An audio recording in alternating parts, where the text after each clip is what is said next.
pointy little head of yours. Oh, I feel better already.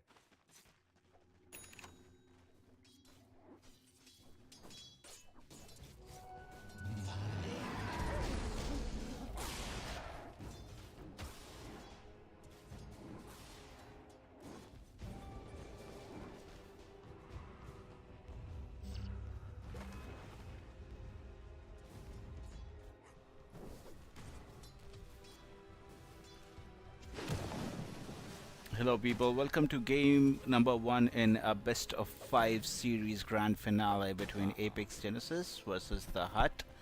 To start off with, let's see. It is the Pangolier against the Shadow Fiend in the mid lane. I think Shadow Fiend is pretty okay. In fact, I think Pangolier is doing pretty well for himself as well, with 23 last hits with 2 denies. Shadow Fiend with 26 last hits. In the meantime, we see that, well, Warlock has been gone on by the Enigma.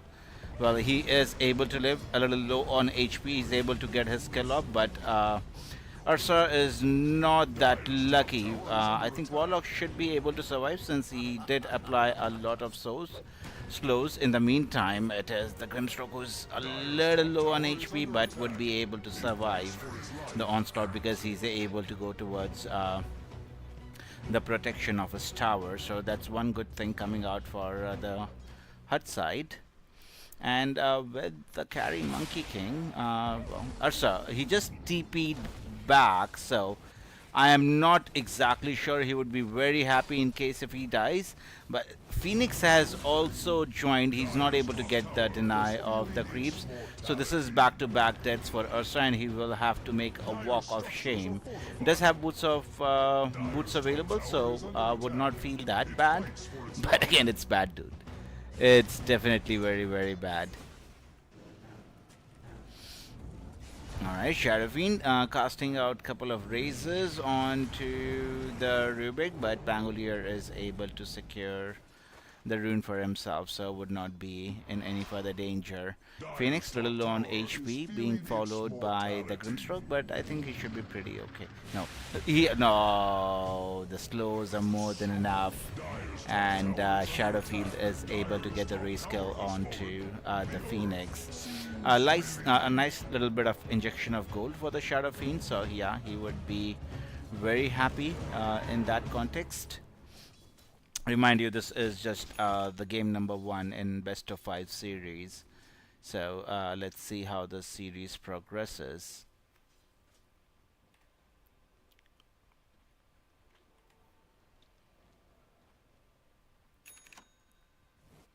Right, so boots already completed for the Shadow Fiend. In terms of net worth, it is Enigma who is leading the charts, off laner.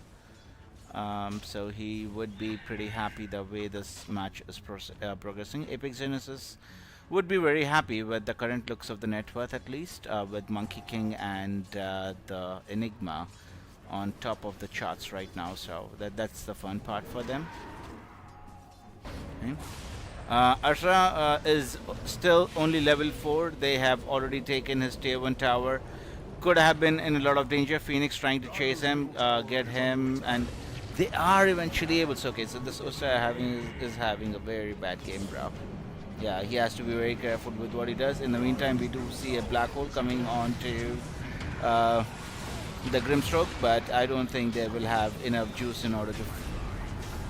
Alright, they were able to kill off the Enigma at least. Let's see how they are able to do with this Shadow Fiend. Has used up all his races, just has the closest of race to work with. Don't think that's enough in order to get a kill. So they did lose their top net worth Enigma, but again, they got a kill for the Pangolier on the Grimstroke, so should be very happy with it. But I'm just intrigued to see where this Ursa is going to go next with the kind of build-up he's had so far in this game. Lying very low in terms of net worth, does not have any gold to his advantage.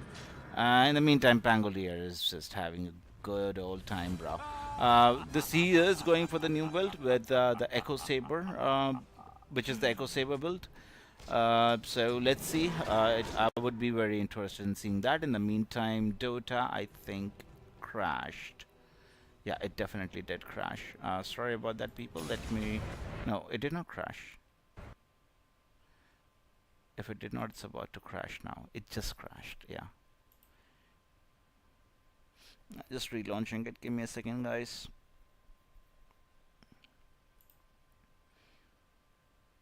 Alright, we ready for relaunch. Just a second.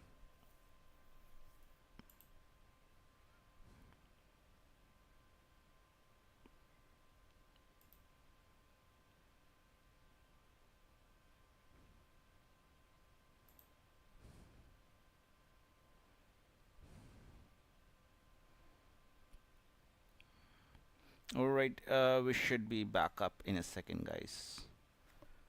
It's launching. It crashes. Not sure if it's just me or it crashes for everyone like this. But it happens for once in 6 hours, so I'm not pretty pissed about it.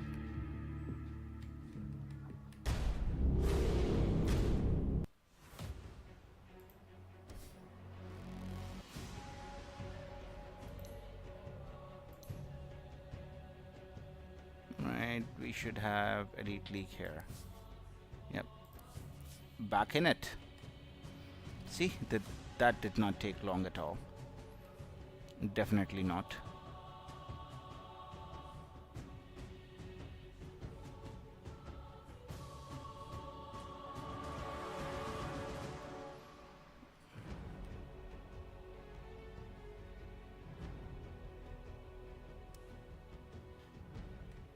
Dire's middle tower has fallen. Radiant's bottom tower is Alrighty, under back in attack. business, people. Ursula does have a lot of catching up to do.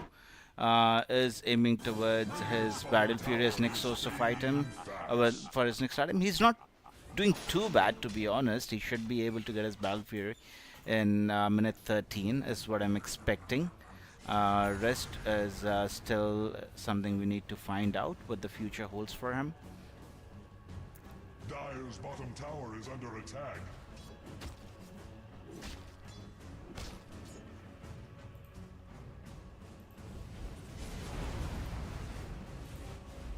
Alrighty, so a nice bit of gold coming out for the Shadow Fiend here. Should be really happy with what he's seeing on his map right now. A little bit of gold does not help, you know, hurt Shadow Fiend for sure.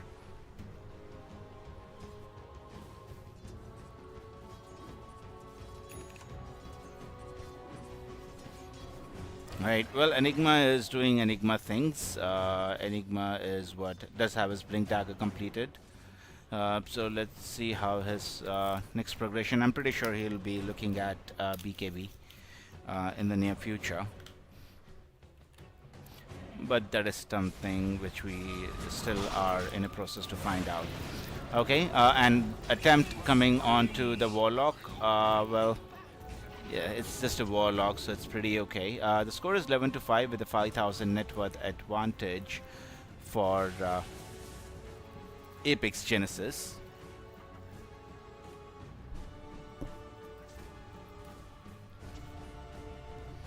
Okay, so amplify damage room. Let's see what they are able to get done with that.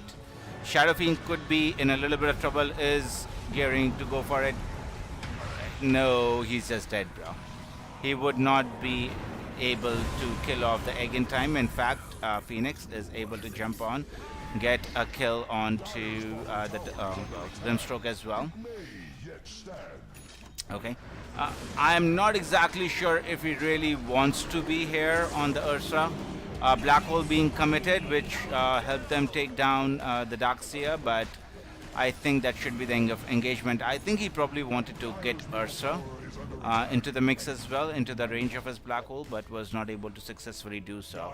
I guess he was just underestimated the range he had on the Black Hole to get Ursa back into it.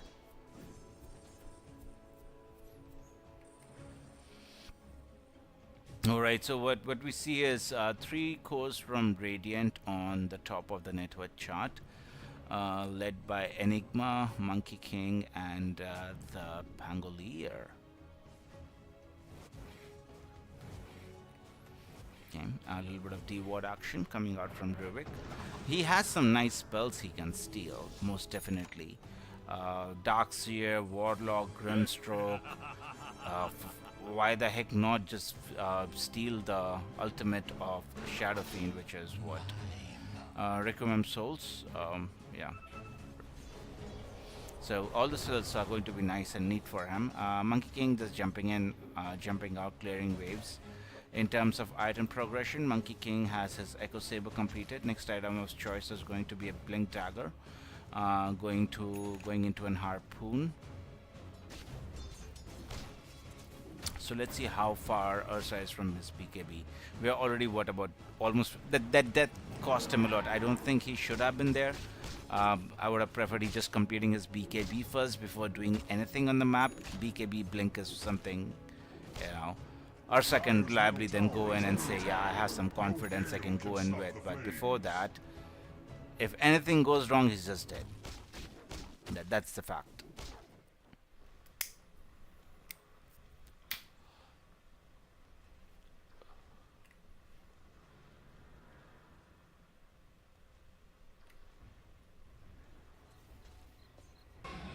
Precious bounty. Rivik just stealing some spells in the meantime. What does he have? Oh, no.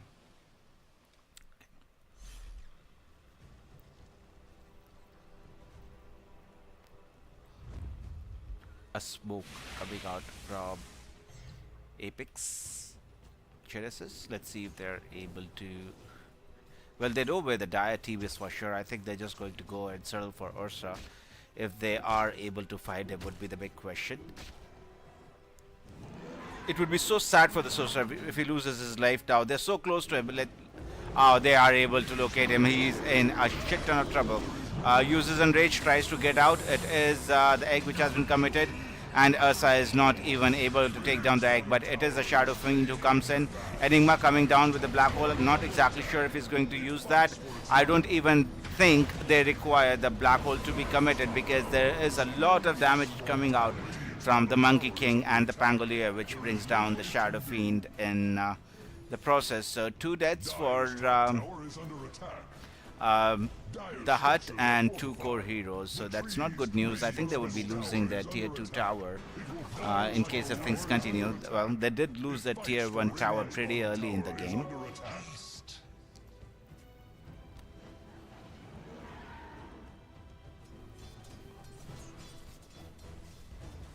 Radiant's bottom tower is under attack. Set a price.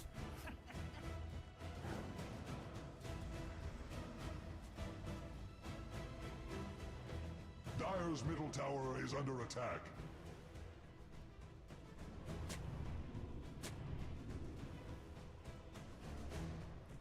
Dire's middle tower is under attack. No gale can snuff the flames. Dire's top tower is under attack. Dire's top tower has fallen.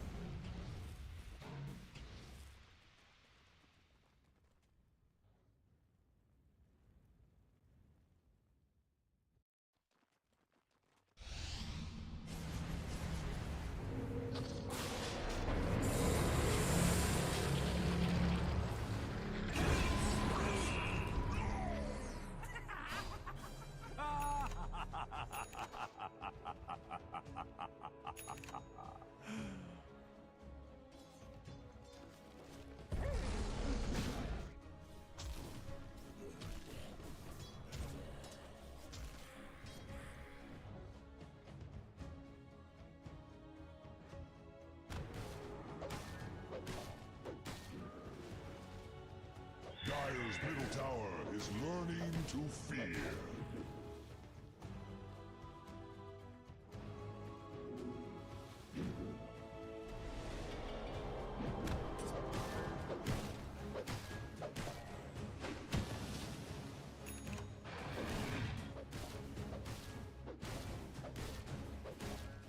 Dire's middle tower is under attack. No gale can snuff the flames.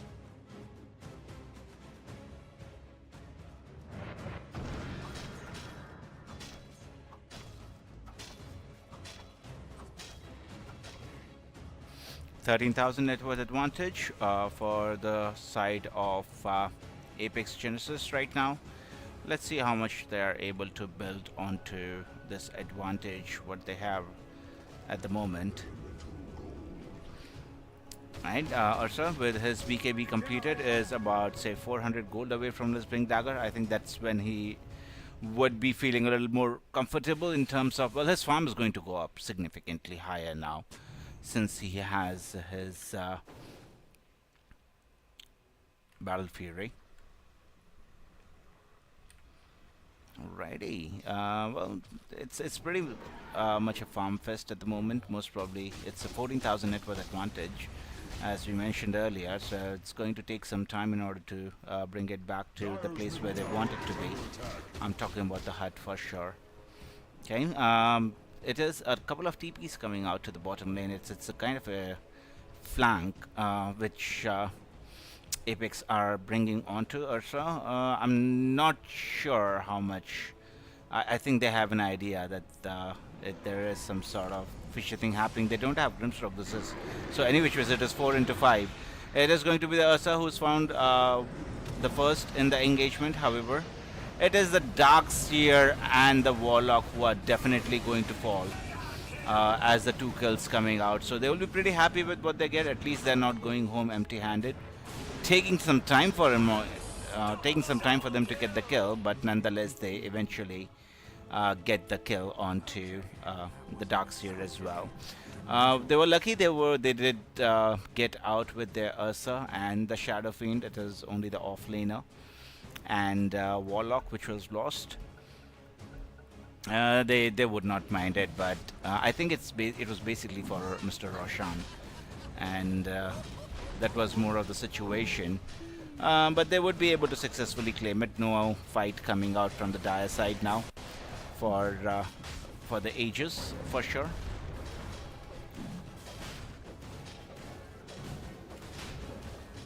So he has -5 armor to work with. Yeah. So the Aegis is in the hands of Monkey King. Let's see what they're able to get done with the Aegis of Immortal. 21 minutes Wisdom Rune Spawn. In the meantime, Shadow Fiend died. Ooh, I completely missed that. Sorry about that, people. That was my bad. But yeah, most probably just trying to get some farm and caught out in the process. The Dire have turned against their bottom tower. Okay, so I'm not exactly sure. Should they be pushing, or they just want it was a Roshan basically for being more comfortable on the map with the Monkey King. So most probably that was the plan there.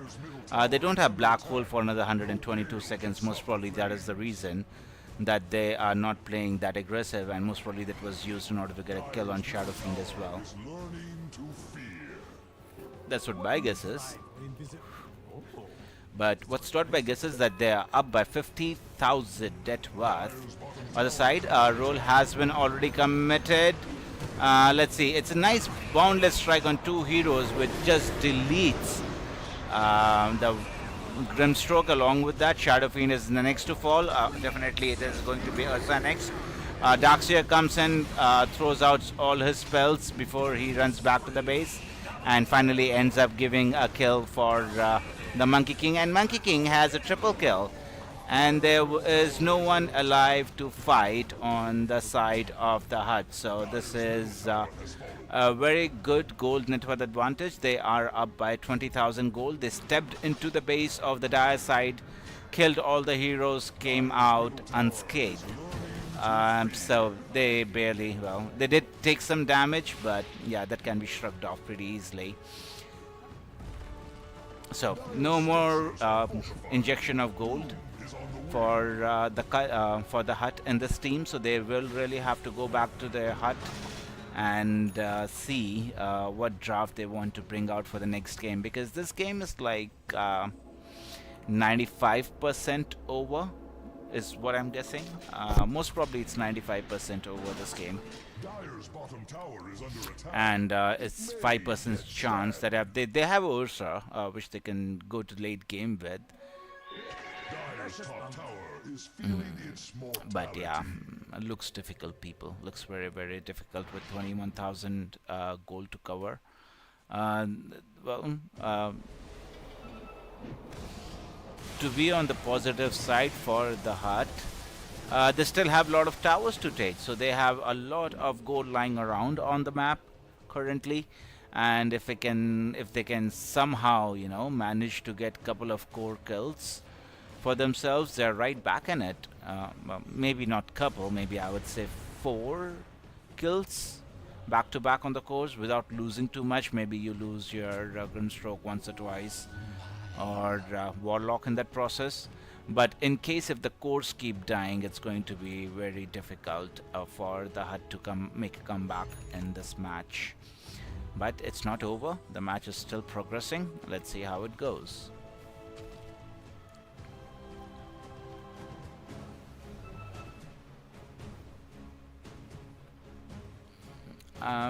As we're looking at it, they're just cuddled around each other, not farming much, so that's not going in their favor. In fact, it is the Darkseer who is in jack ton of trouble. A harpoon was committed onto the Darkseer, which is a very good item for him. Let's see what the supports are going to get done when they come into the engagement. The egg has already been committed. No further action coming out from the Dire's side, no further follow-up. In fact, it is the Monkey King who has decided to jump into the base and get a kill onto the the Warlock. And it's a triple kill for the Monkey King. I think the GJ, BKB being used by the Shadow Fiend just to run from the Monkey King, and he still is not able to escape. So Monkey King wants to go for the Ursa, who is like 5 levels ahead of the Ursa. So no, Ursa says no, dude, I'm not going to fight that monkey. That monkey is big. As the great words given to us by V, ban the fucking monkey. Well, monkey did well for his team in this game. They are about to take their first lane of racks. The Aegis of Immortal is expiring on the Monkey King. They don't have a second life, but at least they are going back with a 1 set of racks advantage to their name. Right on. So the net worth advantage has increased to 28,000. So if there is going to be a comeback, it has to be a comeback for the Aegis. So because 28,000 net worth advantage is like 6 items at least in favor of Apex Genesis. So how do you counter 6 items plus all the level advantage they have? Difficult. It's very highly, it's highly unlikely that it's going to happen. But they sure are being gutsy. They have gone ahead and smoked, trying to see if they're able to find anyone. But this Pangolier just freaking jumps in into 4 heroes. Monkey King follows him. Ursa able to use his Enrage, but is put into air immediately. So without the BKB, he's practically useless. In the meantime, the Enigma comes in, was able to get a kill onto the Grimstroke and the Warlock, followed by the Shadow Fiend and the Darkseer. And last to fall would be our dear Bear. So that is GG well played. Game number 1 comes to an abrupt halt at 27 minutes and 19 seconds, wherein the HUD just tap out, dude. They can't take it anymore. So not a long game, just a game which went on for not a long time, and we'll be back with game number 2. So stay tuned, people. Do leave a like, subscribe to the channel, and we'll be watching game number 2 soon in between the two series, in between the two teams. And just to remind you, the series is again a best of 5 series. This is the grand final of Elite League Season 2 for North America, closed qualifiers, of course. And yeah, stay tuned in. We'll be watching game number 2 soon. See you soon, people.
Radiant team ban.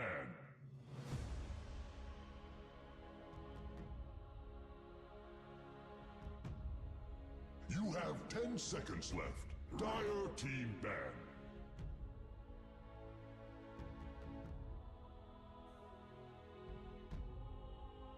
You have 10 seconds left. Radiant team ban.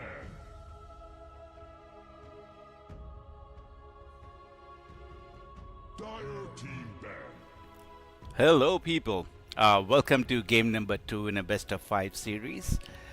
In between the Hut and Apex Genesis. Seconds left. Dire Well, team ban. Radiant team First game ended in 27 minutes, wherein Apex Genesis just got a good start to their laning phase, and eventually their farm seconds left. proved to be a little bit too much for the side of the Hut. Let's see if they're able to, get a comeback in game number 2. I'm really hoping they do. I did watch their previous series as well. They played pretty well. Even if they were a little behind in the start, they were actually able to make a comeback and win the match. But let's see how this one goes. Going into the draft, we see that the Hut have banned out Broodmother and Pangolier. They definitely had problems with the Pangolier, so most probably it's a respect ban which they have given.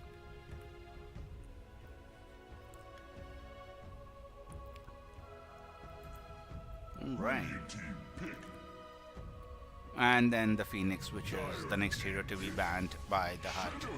And for Apex Genesis, it is the Witch Doctor, Templar, Assassin, Wind Ranger, and Hoodwink who have been banned.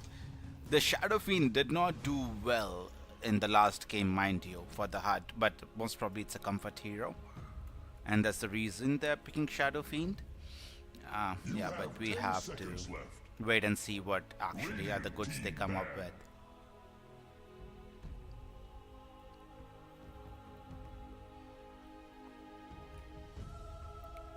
For the side of Apex Genesis, Tidy is going to be the first hero being picked. You have 10 seconds left. You have 5 seconds left. Right. It's majorly the bans which are coming out. Enigma has been banned. Was a very good offlaner for them, for Apex Genesis in the last game. So most probably that's the reason the Hut don't want to give Enigma over to Apex Genesis in game number 2. Dire team, Radiant team pick. Elder Titan.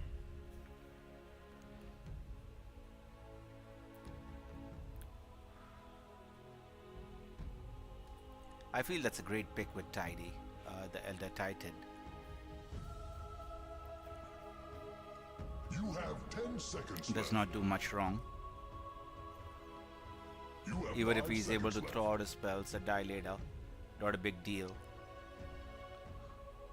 Was probably position 5 though.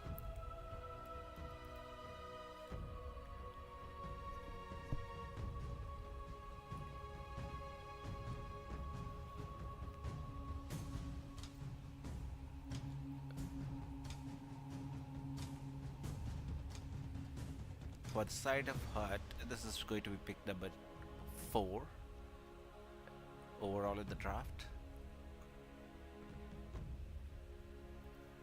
Radiant team pick. Dark Willow.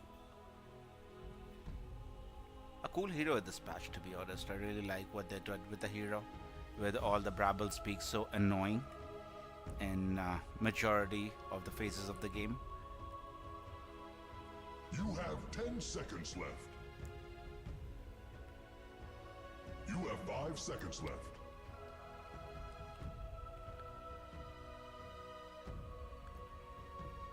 So what we have is a mid laner coming out for the Hut along with position 5 Dark Willow. Let's see what their next pick is going to be. Dire team pick. Venomancer. I really hope the Hut wins this one, just to prove everyone Venomancer is still a good hero. I really like the hero. I like playing with Venomancer, just a toxic hero. It depends on the overall You have draft. 10 seconds left. Against tanky heroes like Elder Titan and Tiny going to be very handy. Weaver on the other hand, and Brewmaster, nice.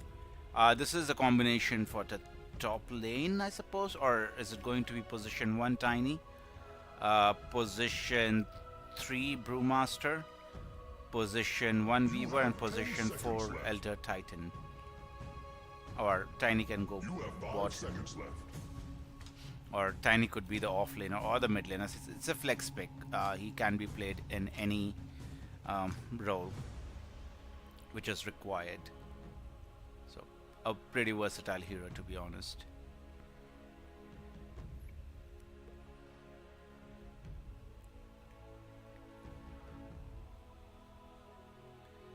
Let's see what Hut come up with as a response.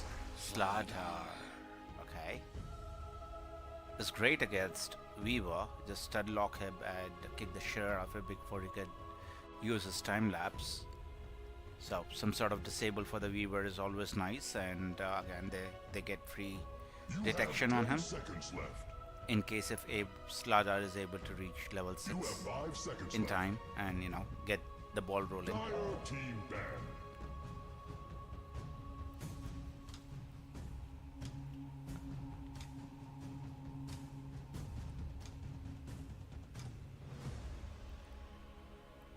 It is the Bardic phase which we are looking at right now. It's the Chaos Knight who has been bad.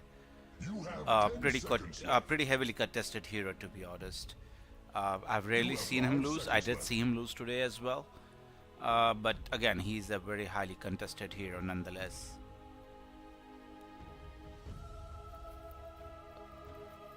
Dire team ban. Okay, Gyrocorruptor has been banned.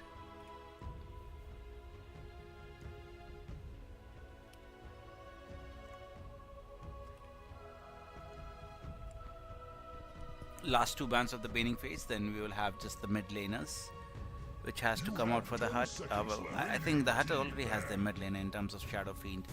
He can be put to position 1 if required. Again, depends on the lineup, I guess.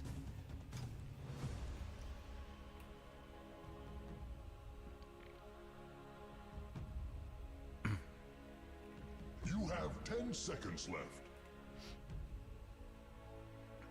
You have 5 seconds left. Right, so we see a Lifestealer ban coming out from Apex Pick.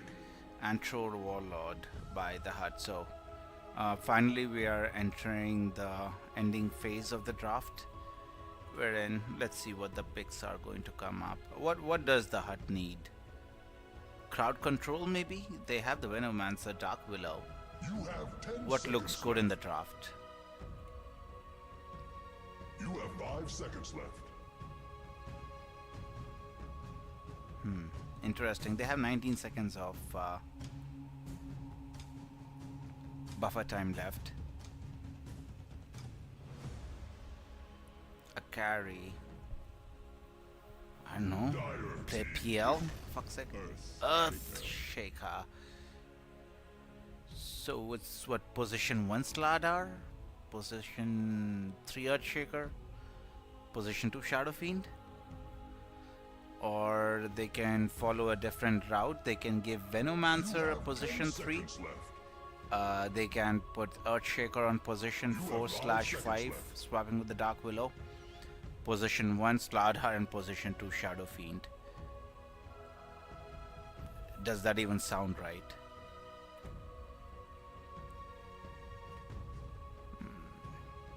Not sure. You'll have to find out. We'll just have to wait and find out.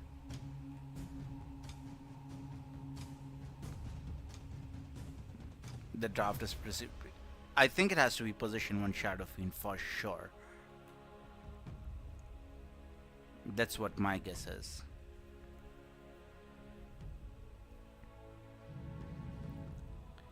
Apex have come up with a Terra Blade. Alright, yeah. Okay, let's see. So we have Shadow Fiend, Dark Willow, Venomancer, Slardar and Earthshaker on the Radiant side.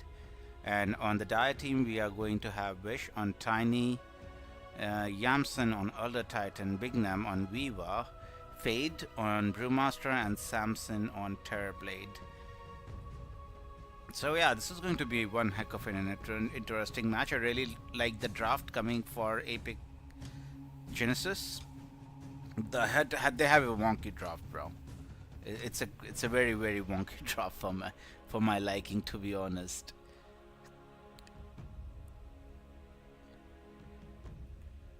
Yeah, it's totally depends how the game goes. I'm very interested, or well, interested to find out what happens.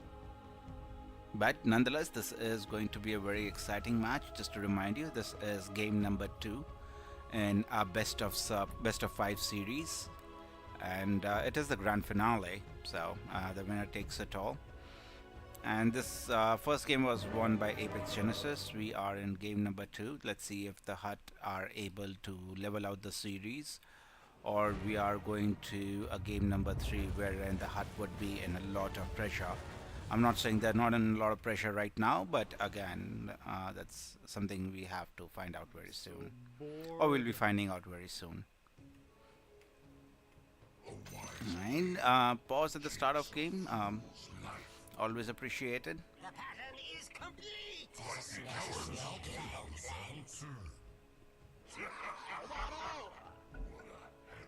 That's not a long pause, so yeah, we can live with that pretty easily.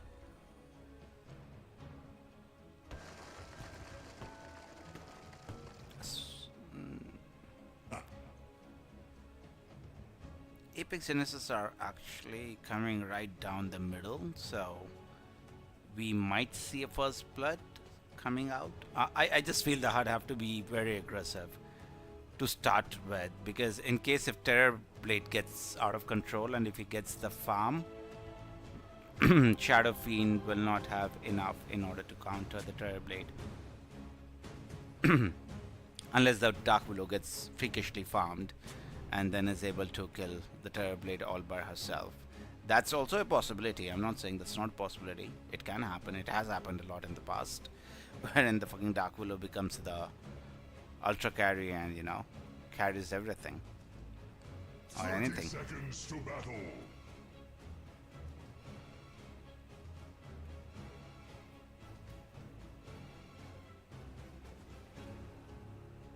So Radiant have captured the top part of the jungle. Not sure if the Dire team is going to come and contest any of the runes here. Both the teams are pretty aware where the opposition team is. So, oh, that's a nice place to place the ward, right on the small cliff. I really like that place. It's good for. It has that just come out in the new patch, because I'm damn sure it was not there previously. It has to be something which has come out in the latest patch, because yeah, till yesterday that thing was not there for sure. That cliff, I mean. Alright, so we do have position 1 Shadow Fiend with position 5 Venomancer going against the Weaver and the Brewmaster, wherein the Weaver would be playing position 4 and the Brewmaster would be position 3. We will have mid in terms of Tiny versus the Earthshaker, and in top we will see the Terrorblade paired with the Elder Titan going against Slardar and Dark Willow. I think Shadow Fiend should be pretty okay in the lane. Alright. A little bit of harass damage coming out on the onto the Terrorblade by Slardar, just crush, and then walking away. Trying to secure as many last hits as possible. Well, Brambles were thrown out. No heroes getting caught in it. It is only the creeps who are practically going to clear out the Brambles. Let's see. Okay. Earthshaker versus Tiny mid. Who wins this? I think the Earthshaker should be doing okay. Tiny always does okay, and against a melee hero he's pretty fine. He's not going to die here by any means. He's going to secure all the last hits, get all the denies. But unless the Earthshaker is able to stun him continuously and kind of deny creeps from there. A really nice play coming out from the Earthshaker, but in fact it is the Shadow Fiend who ends up dying first. The bugs have lashed onto the Venomancer, and Venomancer should go down probably. Well, does go down to the Weaver. So 2 good kills coming for the Apex Genesis side. A nice little injection of gold coming into their pockets.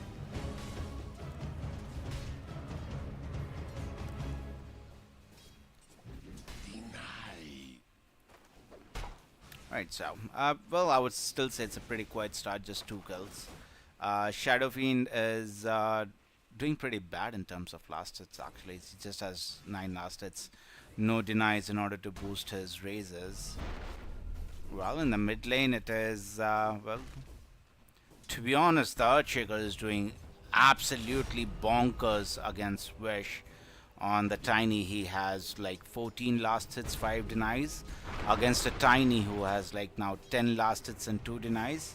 So mid lane is clearly being dominated by the Earthshaker at the moment. And in the top lane, a little bit of harass damage, but yeah, the Slada is too tanky for the Radiant Sile to deal with at the moment. But I'm just scared for the Shadow Fiend, last pick. Oh well, Shadow Fiend position 1. Will he be able to carry his team when against Terrorblade and, well, the Brewmaster? Okay, and I'm pretty sure he's dead. Yeah, he's dead. That's just Brewmaster things, right?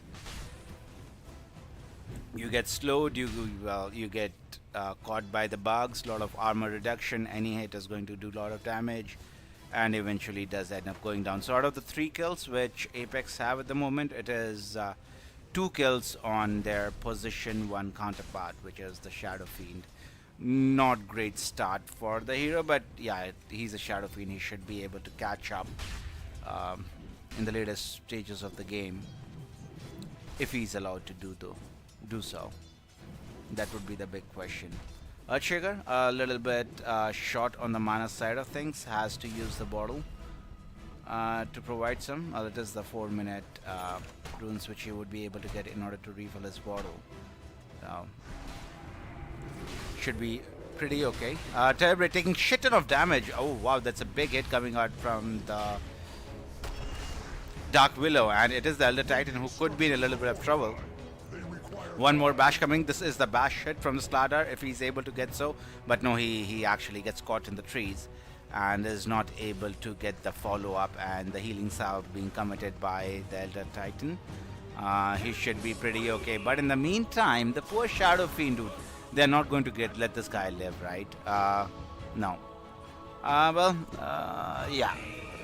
Venomancer did have no place to run, to be honest, to be fair with the Venomancer. So it's a disaster start for the hut in the bottom lane, wherein the Shadow Fiend is just being massacred by the Brewmaster and the Weaver. Terrorblade having the best of times of his life with 30 last hits and 5 denies, just about 5 minutes into the 5.5 minutes into the game. So if this continues, we're going to game number 3 with 2-0 for Apex, dude. Yeah, the Hut will have to really play out of their skins in this one, especially the Shadow Fiend. Venomancer's position 5 really does not care, but again, Shadow Fiend dying 3 times. Yeah, that sucks. And he's not doing too bad in terms of last hits. He has 26 last hits, but the only problem is that he has died like 3 times already. That's the concerning part for the Hut currently. Regen rune for the Tiny. Tiny should be really happy with what he has gotten. Let's see if he's able to get a kill onto the Earthshaker. Does a lot of damage with the toss, but yeah, I'm pretty. That's still not enough in order to get the kill. Earthshaker does not have his ultimate leveled at the moment, the slam, so not a big threat to Tiny. But in fact, Tiny is the hero, is able to get a kill onto the Earthshaker since he was already low in the HP department. Venomancer coming in, trying to soak as much HP as she can. But, well, Apex have sensed that, okay, they see Venomancer in the mid lane. So, yeah, this Shadow Fiend could be in a lot of trouble, dude. Is he going to use the razors to clear out the wave? If he does, he's dead. Yeah, he does. He does have a TB scroll to go out with. A lot of damage coming out from the Weaver. And eventually he does have to just TP out. He has no other choice. This is a really difficult thing. However, it is the Earthshaker who's able to come in and get the kill onto the Tiny. So a little bit of redemption for the Earthshaker. Able to get a kill on his counterpart. Let's see if he's able to do something to the Weaver. Weaver is support, so he can do some chip damage, but I'm pretty sure he does not have enough in order to get any kills on the Radiant side though. Slardar has already reached level 6, so will have his corrosive haze available whenever he chooses to use it on a hero. So all these heroes would be really susceptible to the Slardar now. Because he's a big tanky boy with 1400 HP when he switches his treads to strength.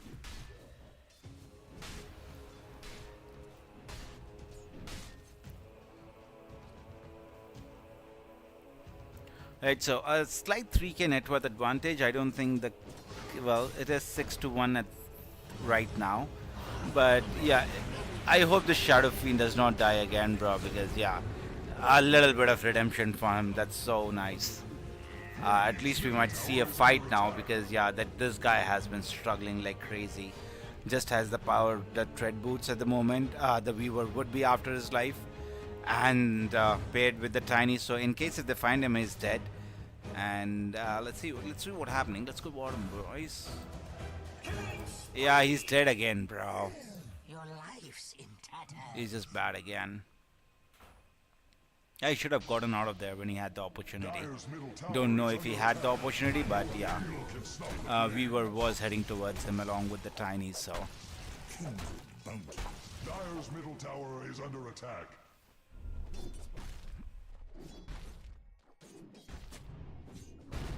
Radiant's bottom tower is fading fast. Dire's top tower is under attack. It fights for its life. Radiant's bottom tower is under attack. There is little it can do. Rolling out. Radiant's bottom tower is under attack.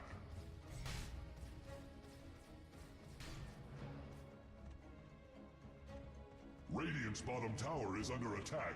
There is little Radiant structures are fortified. The stream tells of tactics. Radiant's bottom tower is fading fast.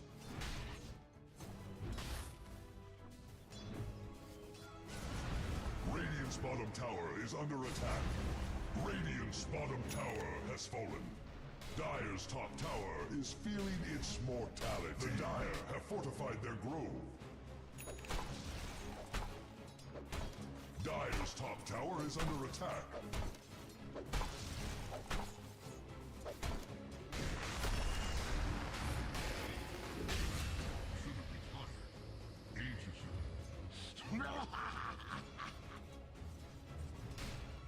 Dire's top tower is under attack. It fights for its life.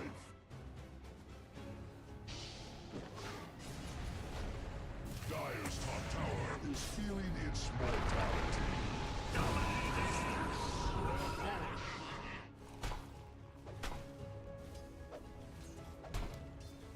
Dire's top tower is under attack. It fights for its life. Haste.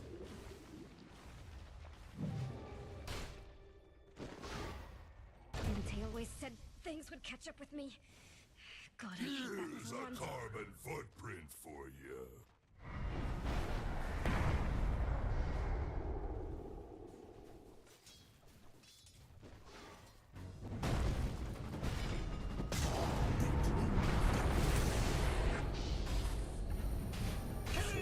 Easy way out.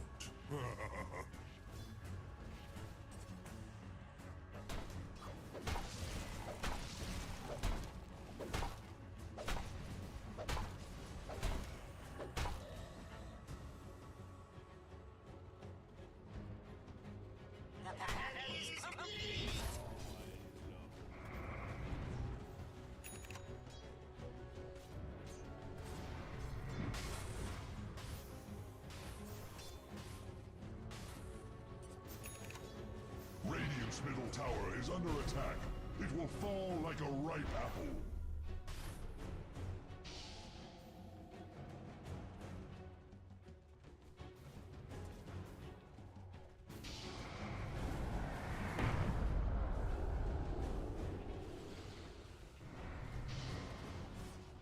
Radiant's middle tower is under attack.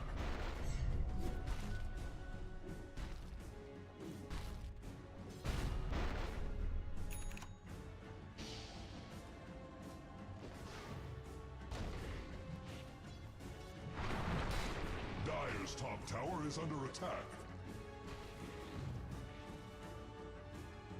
Rock on!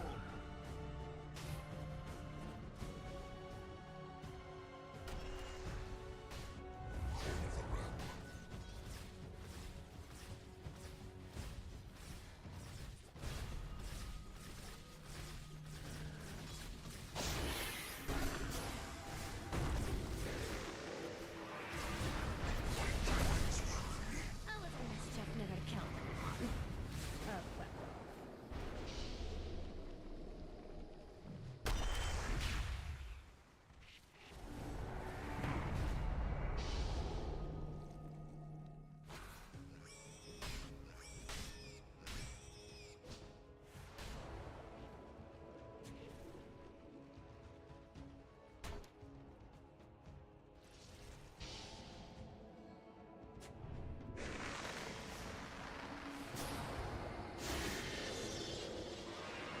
Have another. Cease. Dominating. My venom dissipates.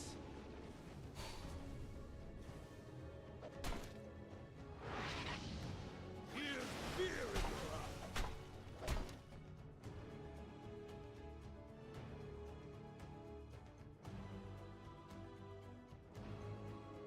Radiant's top tower is under attack.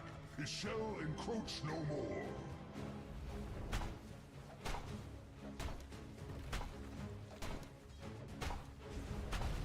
Radiant's top tower is under attack. Radiant's top tower has fallen. Have another. Cease.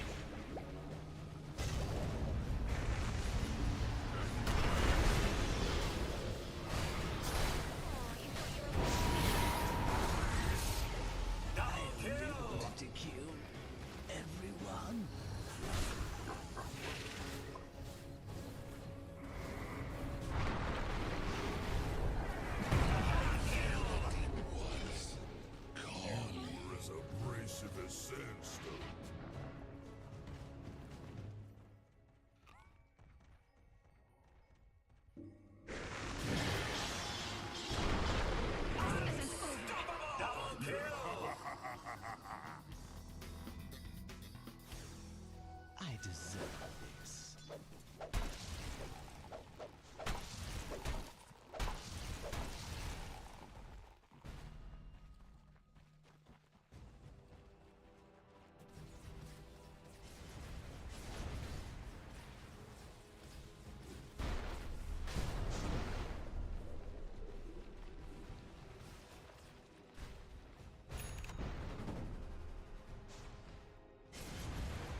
Radiant's bottom tower is under attack. There is little it can do. Having trouble seeing straight?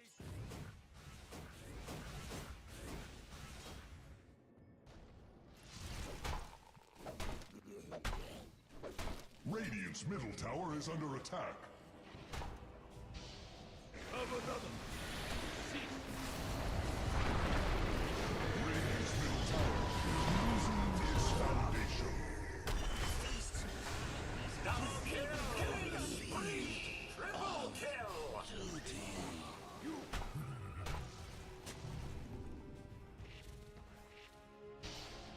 Ownage!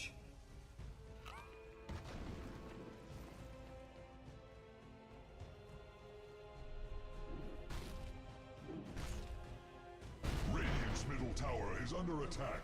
It will fall like a ripe apple.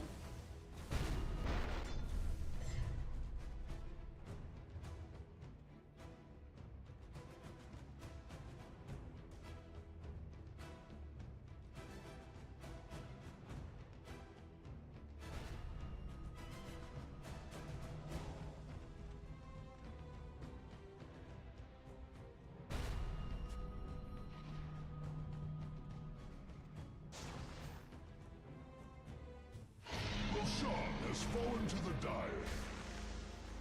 The Dire's hide has grown thick.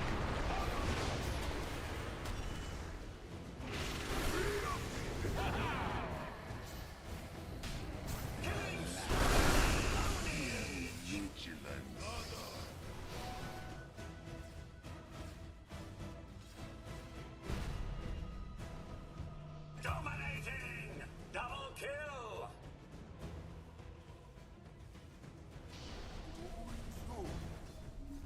Radiant's middle tower is under attack. Dire's bottom tower is under attack. It may yet stand. On me. Radiant's top tower is under attack. It shall encroach no more. Dire's bottom tower hopes for aid. Radiant's middle tower is losing its foundation. Dire's bottom tower is under attack. Killing spree!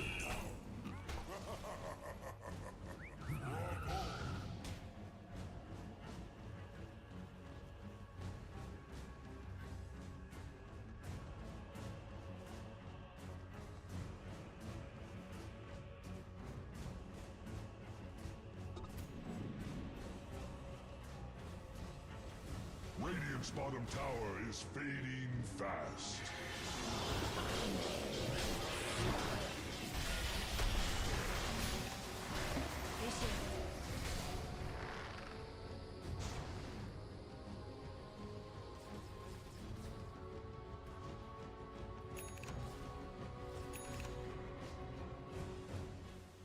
Radiant's top tower is under attack.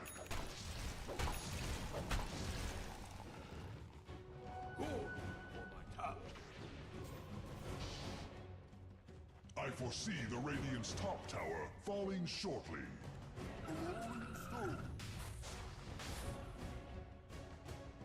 Radiant's top tower is under attack. Radiant's top tower has shattered.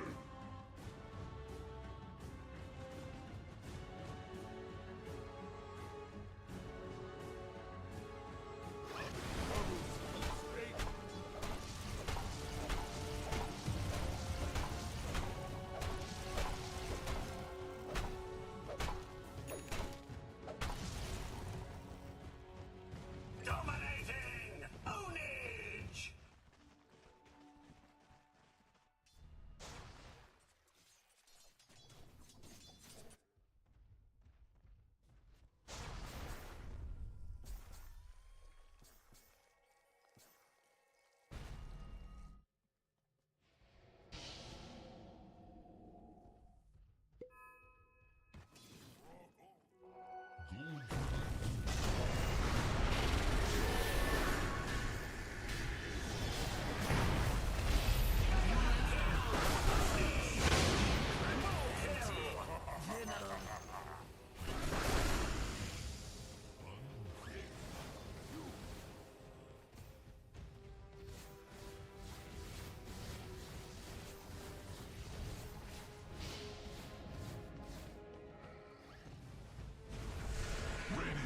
tower is under attack. It will fall like a ripe apple. Radiant's top tower is under attack. His shell encroach no more. Radiant's barb has grown thick. I foresee the Radiant's top tower falling shortly.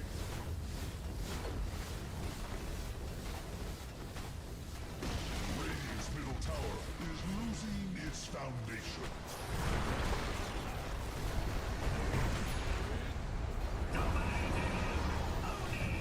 Start plotting. We have revenge tonight. Radiant's top barracks are under siege. Radiant's middle barracks are under attack. Radiant's middle barracks have fallen. Radiant's top barracks are under attack. See how they rush to snuff the flames. Radiant's top barracks have fallen. Dire victory!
team ban.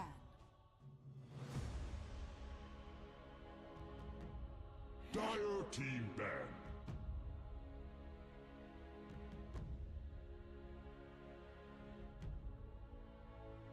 You have 10 seconds left.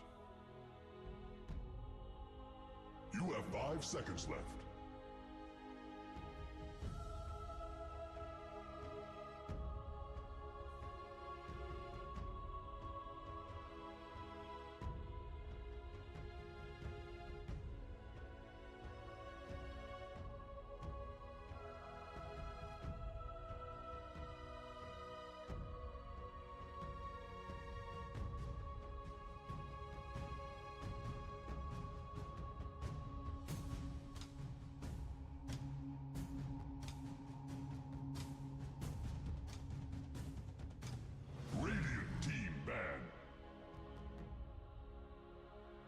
Dire team ban.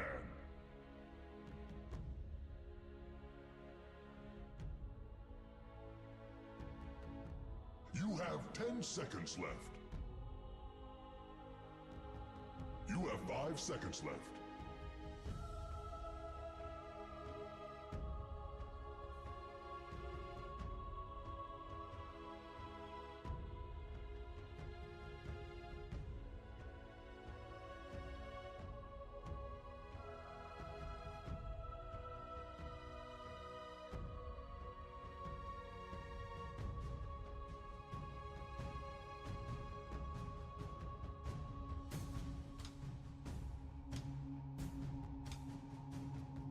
Dire team ban.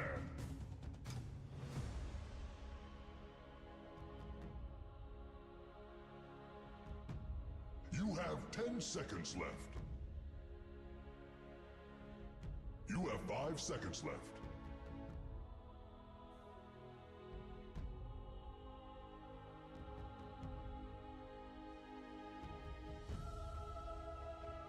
Radiant team ban.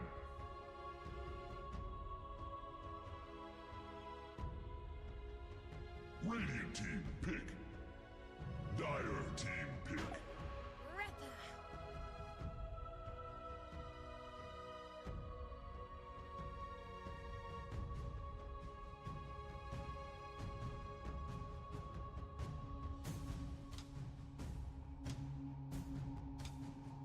You have 10 seconds left. You have 5 seconds left.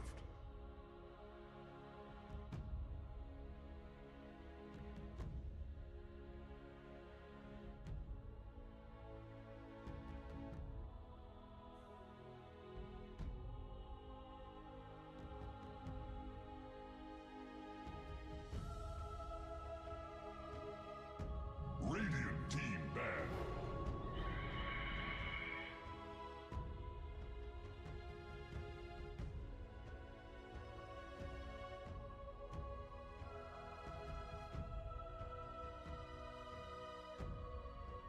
Radiant team ban.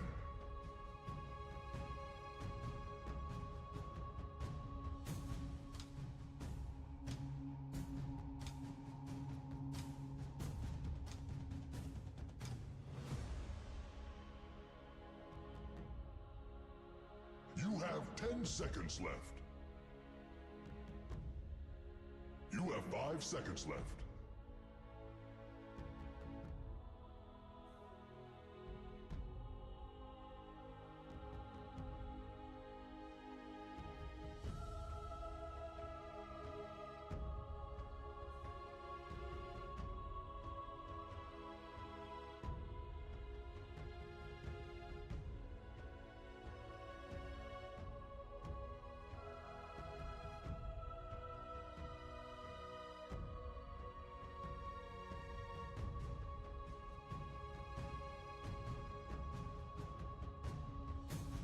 Dire team ban.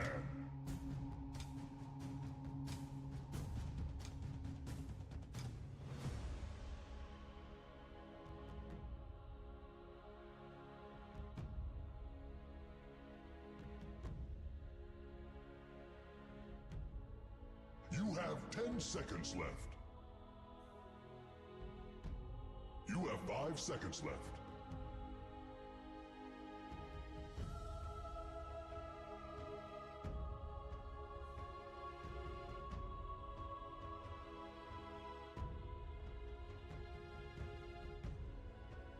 Dire team pick.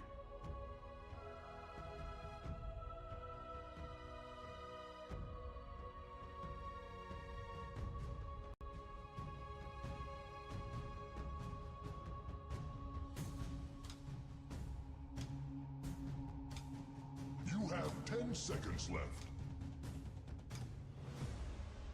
You have 5 seconds left.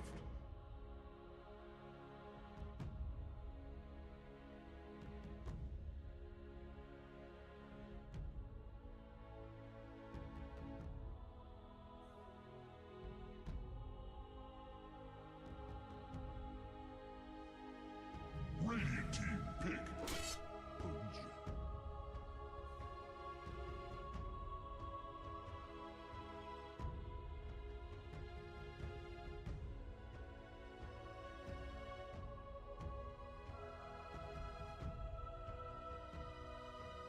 You have 10 seconds left.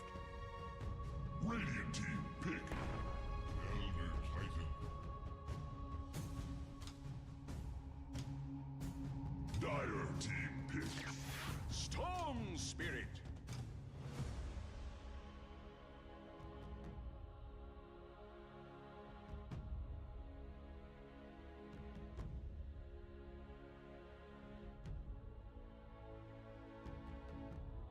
You have 10 seconds left. You have 5 seconds left. Dire team, Radiant team, Beastmaster.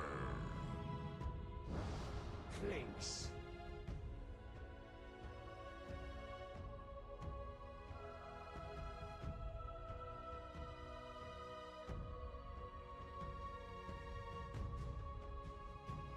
You have 10 seconds left. You have 5 seconds left.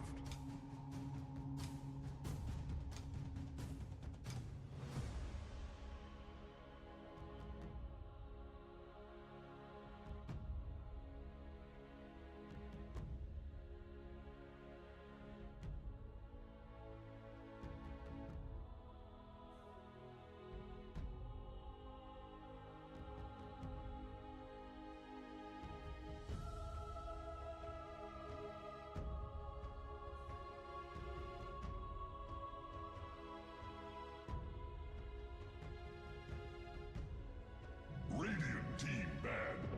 Chaos Knight.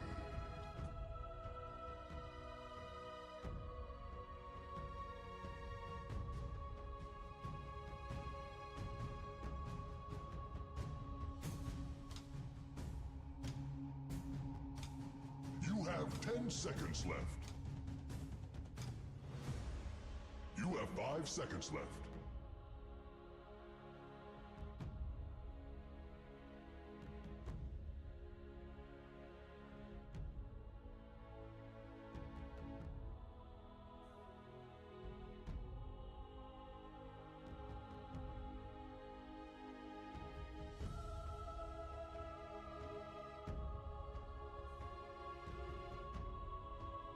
Dire team ban.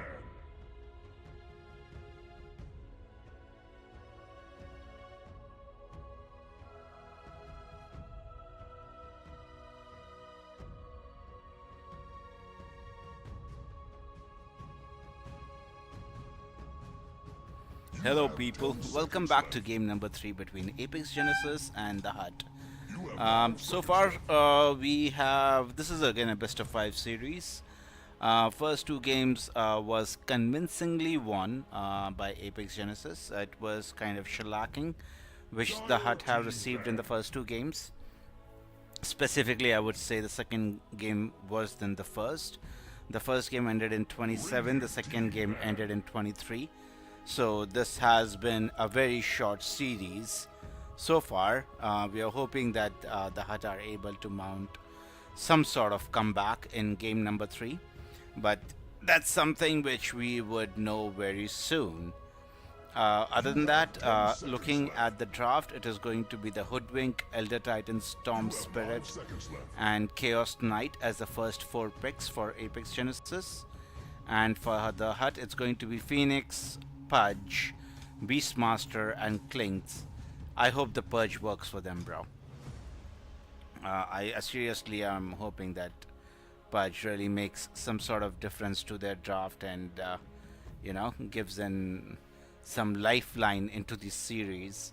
Because as of now, as the looks of it, Apex Genesis are well on course to finish this series 3-0 and take the trophy. Radiant team pick. Dire team pick. Ooh, Underlord. I really like the draft coming out from Apex Genesis. Well, CK has been a highly contested hero. So he's one of the hot topics in Dota at the moment in terms of carry role. Klinks not so much. Waiting to be impressed by Klinks. Let's see what he's able to do on the skeleton this time around. Last game on Shadowfiend, he did not have a good time, for sure. I've actually seen one of the worst carry performances in a very long time. And it's going to be an Invoker. Wow. Alright, so looking at the drafting phase, it's Hoodwink, Elder Titan, Storm Spirit, Chaos Knight, and Underlord going against Phoenix, Pudge, Beastmaster, Klinks, and Invoker. This is a good draft coming by out by the hut. But I'm more impressed. I'll be very honest, I'm more impressed by the draft coming out of Apex Genesis. Because eventually you're looking at the Underlord building a pipe for his team. Storm Spirit is going to zip in and kill off Klinks / the Invoker, or will have his eyes set on the Phoenix. The only thing which he has to worry about in terms of control is the Pudge hook. Dismember and the roar, and they just have 2 stunts. Other than that, they don't have any other control for Storm Spirit, which could get little hairy in case if the game goes long enough. Alright, so this marks the beginning of game number 3. We are hoping that the hut are able to put out a different performance than they did in the first 2 games and bring some joy to this series. Otherwise, it's just going to be a whitewash by the looks of it. Any which ways, not a very long pause. That's again a positive sign. We are going to see all the heroes heading towards the mid lane. And let's see where if we are able to get first blood before the counter begins for the creeps.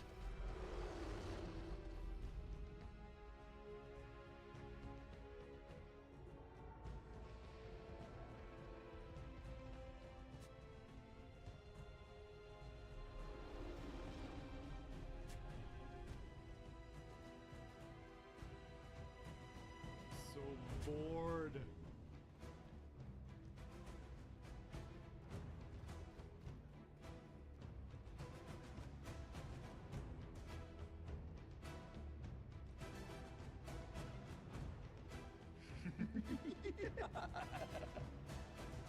"30 seconds to battle."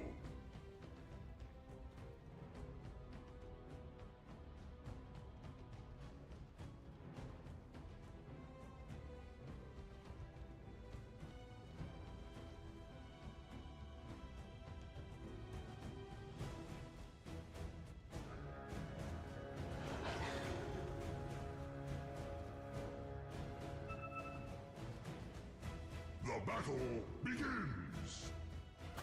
Gotcha.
Dragons fall.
Stupendous.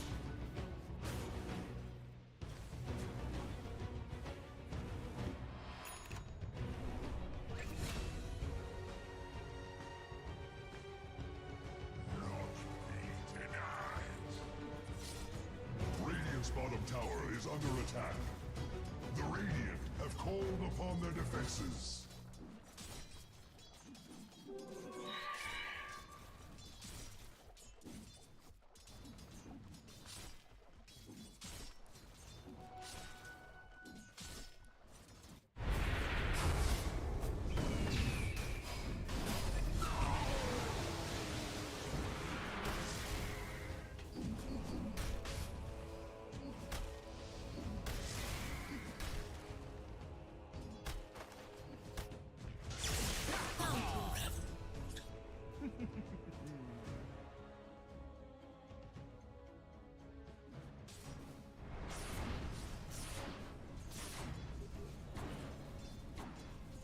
Dire's top tower is under attack. It fights for its life.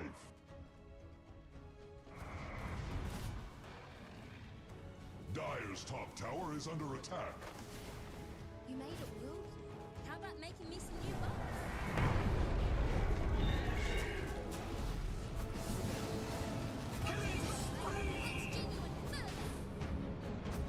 Dominating! Double kill!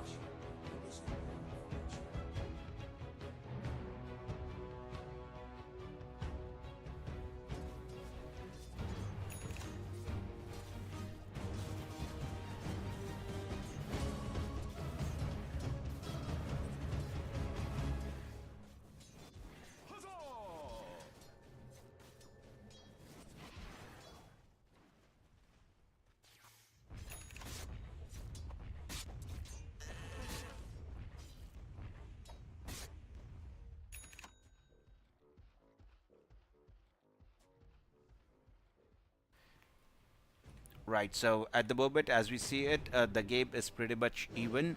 We are 8 minutes into the game. 6 kills. It is going to be the Underlord who could be in a little bit of trouble. Pudge, he gets a successful hook. I hope he gets the kill and gets his flash heap stack. So yeah. The series is not over. The Hut have been putting out a better performance than what they did previously. In return, they were able to get a kill on the Clinks as well onto the Storm Spirit. So 1-for-1 trade, I think the Hut would be better off with this trade, just because they were able to get a kill on position 3 from Apex side.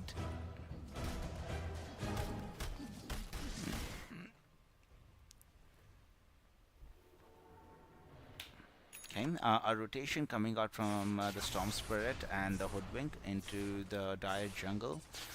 There is Pudge in the vicinity, but they don't have any vision of him, so it should be pretty okay in that context. Beastmaster trying to get some stacks. Is he able to get the stacks? Yeah, he's able to. Nice bit of stacks for himself. Let's see which hero takes the stats.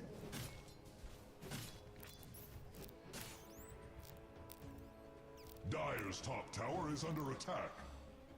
Radiant's bottom tower is fading fast. Pudge has retreated back to jungle now. He is level 6, so should be pretty okay. Can use Dismember in case if he's falling low on HP, so should be pretty okay in the jungle for next some minutes till he decides what his next item of choice is going to be. Initially he had Blade Mail, now he still has Blade Mail that he wants to complete before moving further into the match.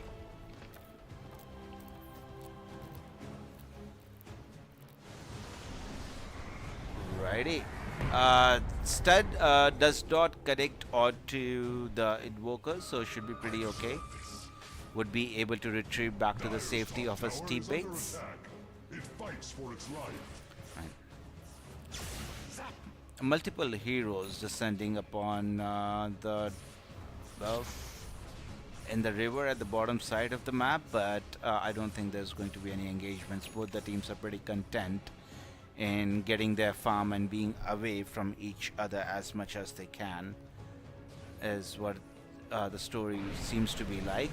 Invoker wants to get a kill onto the Hoodwink, but I don't think they have sufficient resources. In fact, it is going to be the Supernova, which would be committed by the Phoenix.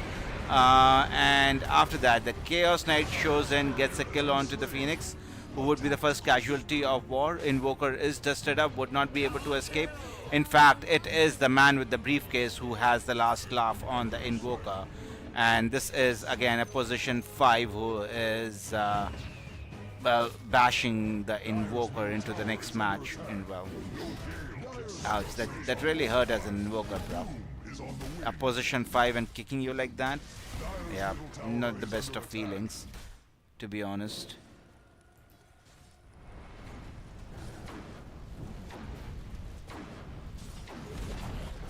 Dire's middle tower has been uprooted.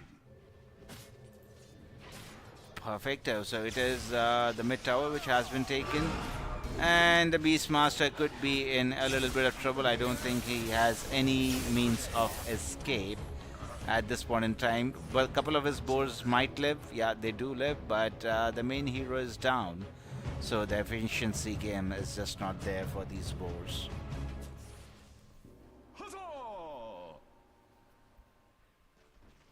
Right, 12 minutes into the game, we have a 4,000 net worth advantage for Apex Genesis.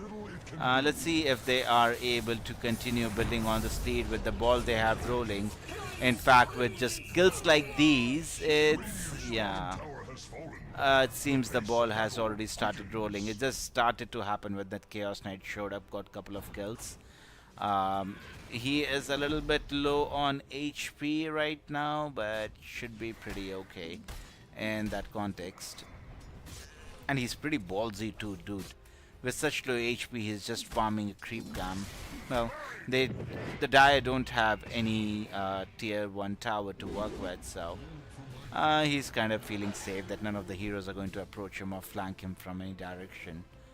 So he's doing pretty okay with just his regen and the jungling part of it. Beastmaster doing his best in order to get his farm up. The next item of choice is going to be Aghanim Scepter for the Beastmaster, which is, I think, great against illusion heroes. We just have to wait and watch if that Aghanim Scepter actually pays dividends to the Beastmaster and helping him with the illusions that are spawned. Pudge coming in, gets a successful hook onto the Elder Titan, who ends up going down. Pudge should not be in any sort of trouble because the briefcase man, let's see how much damage he's able to dish onto the Pudge. But in the meantime, it is the Storm Spirit who has actually finished his Orchid and was able to get a kill on position 2 in Voka. So a position 3 for a position 2, wherein your Storm Spirit is getting more gold injected into him. So not the best of the trades for the cut one more time. Mind you, this is game number 3, the last game of the series. In case if Apex Genesis win this match, they would be winning the series 3-0. And the Hut will have to play out of the skins in order to move on to a game 4 if they want to stay alive in the series. And by the looks of it, yeah, it's a 6,000 net worth advantage for Apex Genesis. Let's see how much they are able to convert this into, or if the Hut are able to mount some sort of a comeback.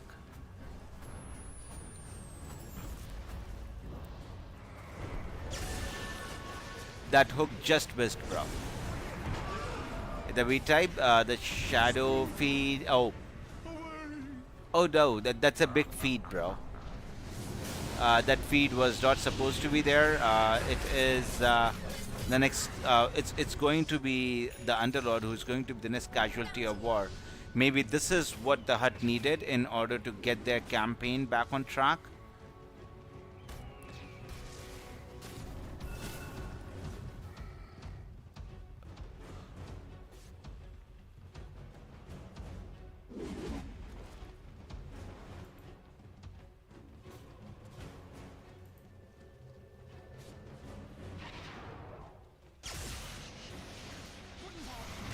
Right, Stop Spirit coming in hot, gets a kill on position 1 Pudge.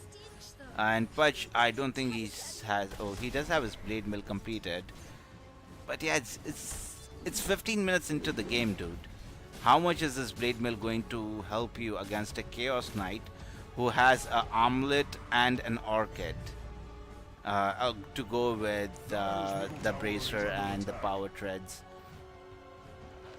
Just imagine a CK who's sitting at 2200 HP is not going to be scared of a 1600 gold Pudge, who is just level 10. And in comparison, Chaos Knight is already, what, level 13 now? He should have it with another creep. Apex, they have smoked up. They are trying to find the Beastmaster in their jungle. Was very fast in order to blinked and got a kill onto the Elder Titan. But again, that is going to be the end of the Beastmaster. I don't think that was worth it. But yeah, they need to do something on the map, making space for this Pudge, I guess. But how much space are you willing to create for this Pudge, or is that even enough? Because if at the moment Apex Genesis are owning this match, they are 6,000 in the net worth advantage. Pudge get a successful end on the Storm, but the Storm is it's a Storm, dude. Yeah, this is just wastage of skills, dude. You did not need to egg there. In the meantime, your Clinks just ends up going down. It really doesn't matter. He's just to support Clinks, but end of the day, he does end up taking a tumble, and then it is a Phoenix. Is this game going to end in another 23 minutes? Because the last time it did, yeah. I don't think they have any gas left in them, because it's just so morally demoralizing to have 2 bad games and then play the 3rd with the same team, and then having a start like this again. It's 2 cores fighting for the same farm, and they're not fighting, but it's being divided into 2 core heroes, which in itself is Okay, a successful hook. They. Oh man. Yeah, that's not going to work out for you, bro. Beastmaster is definitely dead along with it. They were able to get a get a kill onto the Hoodwink, but is that enough? Yeah, Dusted clinks. He's dead. No, he's not going to be able to finish off the Elder Titan in time. Yeah, and I definitely think Storm has come out for the hut now, and they just have to run and hide. They have absolutely nothing more to give because it is now a 9,000 net worth advantage. Just about a minute ago, it was a 6,000 net worth advantage. So in a minute, they just lost 3,000 gold.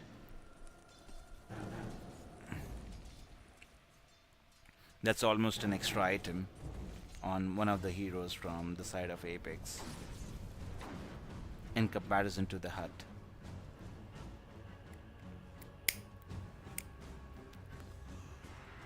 Radiant's middle tower is under attack.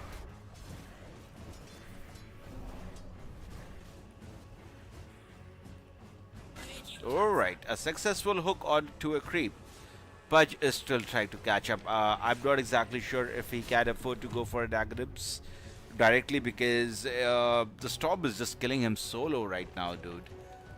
In comparison to the Pudge, if you look at Storm, he's level 14, approaching his level 15. Orchid completed. He is going for the Eternal Shroud, which kind of makes him extremely tanky and gives him infinite, not infinite, but a high amount of mana regen to work with. So if you're not killing him quickly, there is no way you're killing the Storm in a long run, in a drawn out fight, which Pudge really wants, to be honest.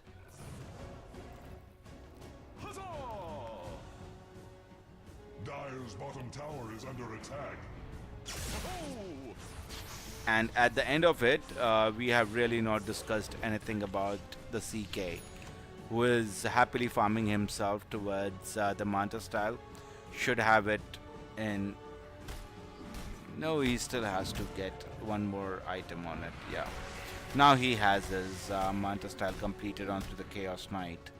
So, Dark Clouds over the series for the hut. They will have to really do something magical in order to bring this one back, dude. It really looks very difficult.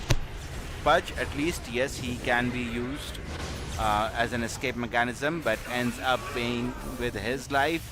Beastmaster has come in, did stun the Storm Spirit, but to no avail. In the meantime, Pudge does manage to get a kill onto the Elder Titan. But let's see if he's able to do any further damage. He might be able to get a skill on the CK as well. So good going, Pudge, and he's not even dead. But there are 3 heroes from the Radiant side. Yes, they are able to get a catch onto him and finish him off. So it is only the Phoenix who is going to be the survivor for the hut. They on the side of Predator, they did lose the Chaos Knight, so that's some chunk of gold going into the Dire base, but I don't think that's still enough, bro. It's just not enough. Is learning to fear.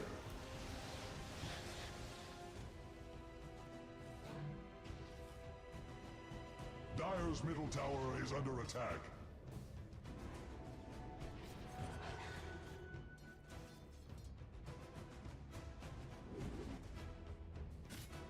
At Phoenix, Klink's trying his best in order to dish out some damage, but yeah, he's just a support Klink, so will not have enough damage to finish off any heroes from the Radiant side by himself. Would definitely need some sort of help.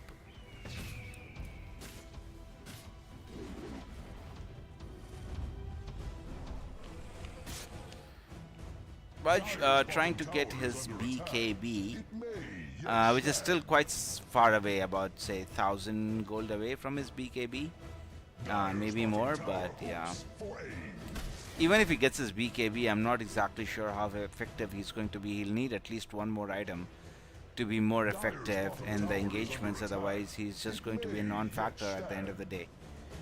not dishing enough damage and well, taking a shit ton Dire's from. bottom tower hooks No, the Dire's hook missed. bottom Yeah, tower they has really want fallen. these It will hooks be to a land, ruin because if long they're not stay. landing, they're missing out on kills, which is what is happening at the moment. And well, Apex are really clever in order to dodge out these engagements or flanks where they could lose.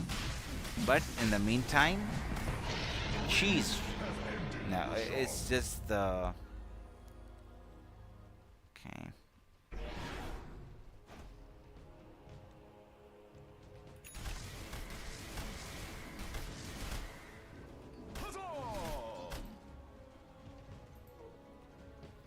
मैं बंद कर दी stream से नहीं हो पा रहा है